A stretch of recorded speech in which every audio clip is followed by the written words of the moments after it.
નિમ્ન કક્ષાની રાજનીતિ એ કરી અને નકારાત્મક પ્રચાર પ્રસાર કર્યો છે। એવા સંજોગોમાં આજે ગુજરાતનો એક ખેડૂત આ સરકાર સામે ખૂબ આક્રોશમાં છે। 2014ના જે વાયદા વચન હતા એનો હિસાબ ગુજરાતની જનતા દેશના વડાપ્રધાન અને ભાજપના નેતાઓ પાસે માગી રહ્યા છે। આજે આર્થિક પાયમાલીને કારણે ગુજરાતમાં ખેડૂત આત્મહત્યા કરવા મજબૂર બન્યો છે।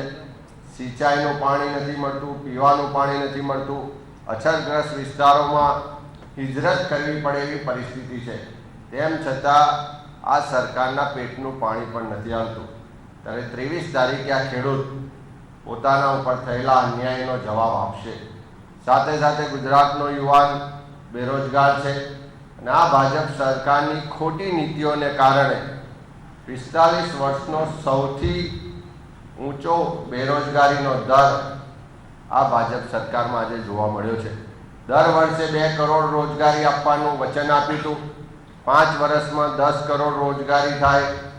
10 કરોડ રોજગારીની વાત તો બાજુ પણ રહી, પણ નોટબંધી ને જીએસટીને કારણે લગભગ 4.5 કરોડ જેટલા લોકોએ પોતાનો રોજગાર ગુમાવવો પડ્યો છે।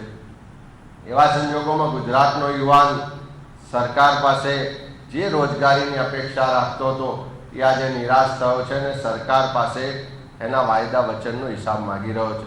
એ જ રીતે મોંઘવારી ઘટાડવાની વાત થઈ હતી, ભ્રષ્ટાચાર ઘટાડવાની વાત થઈ હતી, કાળું નાણું પાછું લાવવાની વાત થઈ હતી, 15 લાખ જમા કરાવવાની વાત થઈ હતી।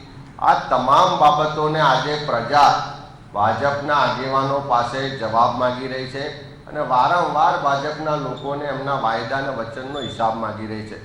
ત્યારે કોંગ્રેસના આગેવાનોએ તમામ 26 સીટો પર ખૂબ હકારાત્મક રીતે પ્રચાર કર્યો। કોંગ્રેસના આવનારા જે ચૂંટણી મેનિફેસ્ટોના કાર્યક્રમો છે એની વિગતવાર વાત કરી અને સાથે સાથે પ્રજાને સ્પર્શતા મુદ્દાઓને ઉજાગર કરવાનું કામ કર્યું છે। મને કહેતા આનંદ થાય કે આ તમામ પ્રચાર પ્રસારમાં મીડિયાના મિત્રોનો પણ ખૂબ સહકાર મળ્યો। ઇલેક્ટ્રોનિક્સ હોય કે પ્રિન્ટ મીડિયાના માધ્યમથી લોકો સુધી અમારી વાત પહોંચી છે।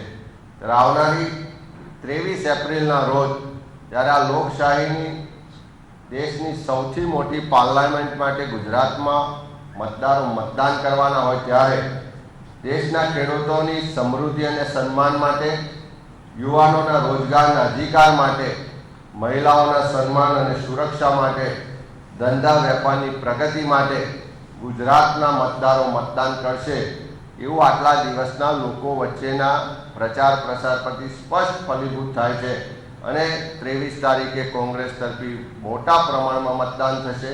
લોકોનું જન સમર્થન જે રીતે આજે છેલ્લા દિવસ સુધી મળ્યું છે એ જોતા 23 તારીખે કોંગ્રેસના તમામ અમારા 26 ઉમેદવારોને પ્રજાના જન આશીર્વાદ મળશે અને જન આશીર્વાદ થકી દેશમાં સામાન્ય જન માટે કામ કરનારી કોંગ્રેસની સરકાર બનશે અને જે લોકોને 5 વર્ષમાં અન્યાય અને અત્યાચાર સહન કરવો પડ્યો છે એવા તમામ દેશવાસીઓને ન્યાય અને સન્માન આપવાનું કામ આવનારી કોંગ્રેસની સરકાર કરશે।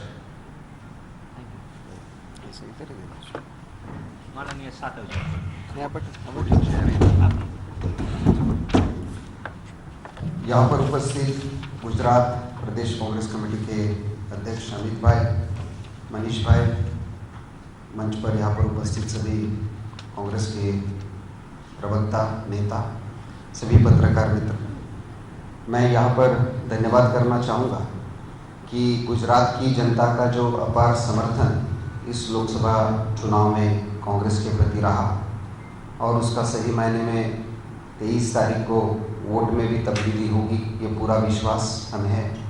मैं मीडिया के सभी साथियों का धन्यवाद करना चाहूँगा।